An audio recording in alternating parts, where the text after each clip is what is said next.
There are times when what's happening in the world around you seems just too much, or too mundane. You want to go somewhere else, to be somewhere else, and your vacation plans are months and savings accounts away. But there are other worlds you can visit. A few years ago, one came flying into our offices in a padded mailer containing a book called The Name of the Wind.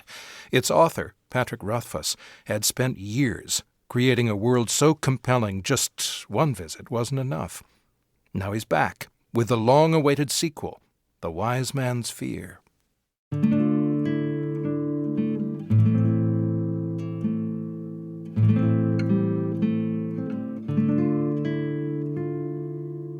My name is Kvothe. My father once told me it meant to know.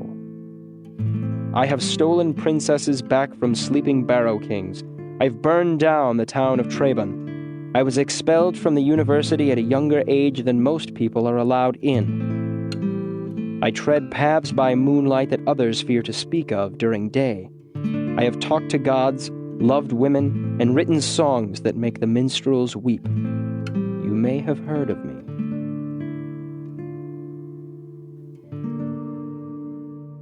Pat, with this new book, with The Wise Man's Fear, you have drawn thousands of us, again, into a world you introduced in The Name of the Wind. In order to do this, you've had to create another entire world. Yeah. There are a bunch of different little subgenres of fantasy. One of the big breaks is in between, say, urban fantasy, which happens in this world, and what's called secondary world fantasy. That's like The Lord of the Rings, where it's happening in another place. Tolkien created Middle-earth, and then he told his stories in there. And that's what you do. Tell me about the world. Well, the world has been sort of a hobby that works in conjunction with my hobby of writing. Back before I was a published author, I built the world itself almost in the same way that somebody might work on a model train set. And kind of with the same amount of sometimes obsessive detail-orientedness. You see the people and they work on the tiny trees and they set up the little tableaus. And that's what I've done with this world.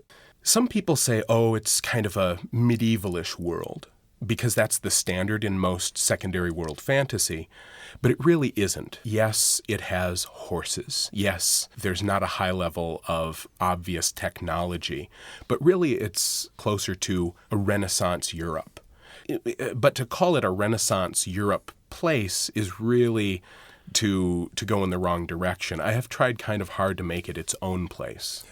Well, one of the things that, of course, makes it different from Renaissance Europe is that there is magic here. There is. In Renaissance Europe, they thought there was. Right. But you didn't stop there. Well, what is interesting, and one of the main parts of the book, is the main character wants to know the difference between the stories people tell and the truth about the world. And it's easy to forget about that in the modern day when everyone has a superphone in their pocket and access to Wikipedia. We live in a world of kind of false certainty where people believe that there's a true answer to every question, and usually it's only about 30 seconds away. But if you go to a world before mass communication, the difference between a world where people think there is magic and a world where there is magic, it's a very fine line. Newton was a proud alchemist. And he wasn't crazy because of that. He was a respected alchemist. And the same thing is kind of true in my world, with the exception that the alchemy people can do tends to occasionally pay off. And there are other types of magic which are very mechanistic, and they follow the rules of thermodynamics. There is chemistry. There is basic physics. The law of sympathy is one of the most basic parts of magic. It states that the more similar two objects are, the greater the sympathetic link. The greater the link, the more easily they influence each other. He pulled out a piece of paper and jotted a couple of words on it. It's called the sympathetic binding of parallel motion. Practice. It was magic. There was no doubt about that. But I felt rather underwhelmed. I had been expecting I don't know what I'd been expecting. It wasn't this. The rest of that day was spent experimenting with the simple sympathetic binding Abinthy had taught me. I learned that almost anything could be bound together. An iron drab and a silver talent, a stone and a piece of fruit, 2 bricks, a clod of earth and one of the donkeys. After I understood this little piece of sympathy, Ben taught me others. A dozen sympathetic bindings, 100 little tricks for channeling power. Each of them was a different word in a vast vocabulary I was just beginning to speak. You talk about magic in terms that people who live in our world understand. Sympathy, for instance, taking the heat of your body or of something else and transferring it. Yeah, I've always thought of it as being, it's sort of a scientific magic. I was going to be a chemical engineer before I strayed from the path in college and ended up studying history and philosophy and psychology and English instead. And so that definitely shows itself in some of the more realistic, the more tangible types of magic. And then, of course, there are the other types of magic in the world which are generally poo-pooed. Give me an example. There's a type of magic called naming. Taborlin the Great knew the names of all things, and so all things obeyed him, and he could call fire and lightning, hence the title of the first book, The Name of the Wind. Master Elodin, I still don't understand about names. He looked sideways at me. The nature of names cannot be described, only experienced and understood. Why can't it be described? I asked. If you understand a thing, you can describe it. Can you describe all the things you understand? Of course. Elodin pointed down the street. What color is that boy's shirt? Blue. What do you mean by blue? Describe it. I struggled for a moment. So blue is a name? It is a word. Words are pale shadows of forgotten names. Words can light fires in the mind of men. Words can wring tears from the hardest hearts. There are 7 words that will make a person love you. But a word is nothing but a painting of a fire. A name is the fire itself. My head was swimming by this point. I still don't understand.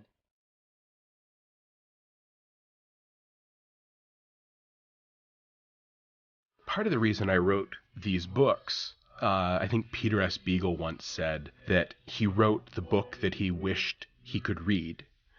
And when I heard him say that, I went, that's what I've been doing for 10 years. I didn't realize it.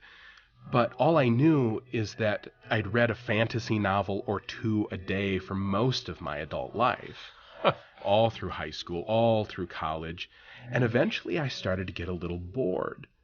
You know, when you're 14, you love everything. It's very easy.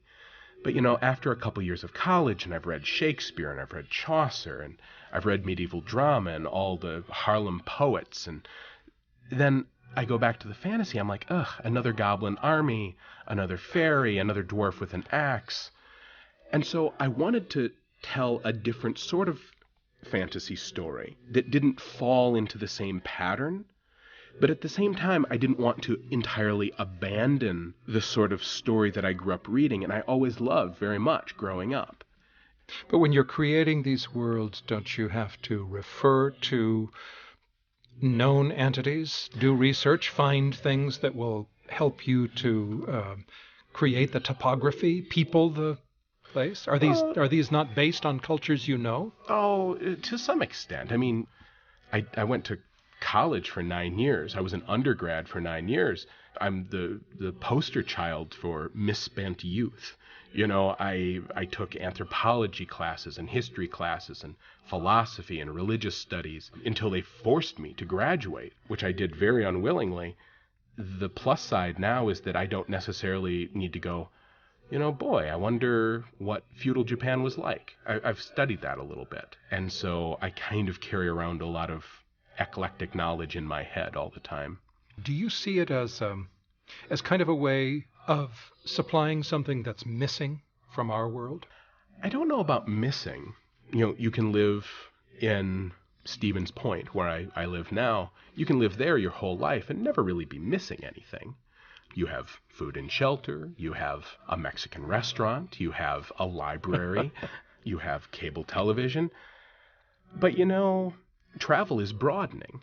And the travel I always did growing up was always in books.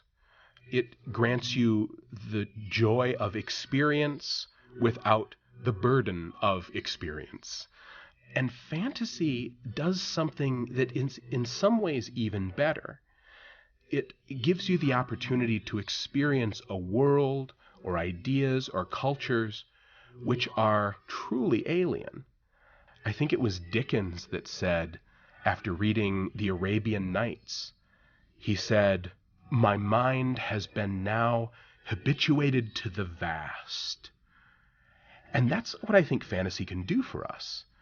It gives us an opportunity to experience vast things, to kind of be stretched in our experience beyond anything we could experience in this world.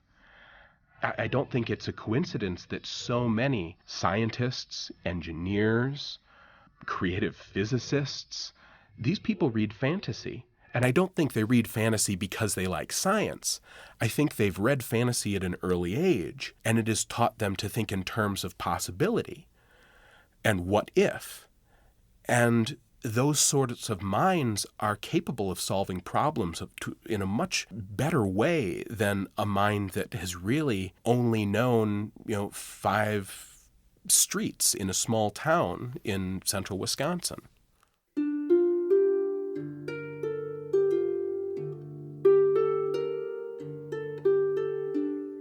Sunlight poured into the Waystone. It was a cool, fresh light, fitted for beginnings. The light fell across Chronicler's face and touched a beginning there, a blank page waiting the first words of a story. Chronicler dipped his pen, and Kvothe looked down at his folded hands for as long as it takes to draw 3 deep breaths. Then he began to speak. Patrick Rothfuss is the author of The Name of the Wind. The sequel, called The Wise Man's Fear, debuted this year at number 1 on the New York Times bestseller list.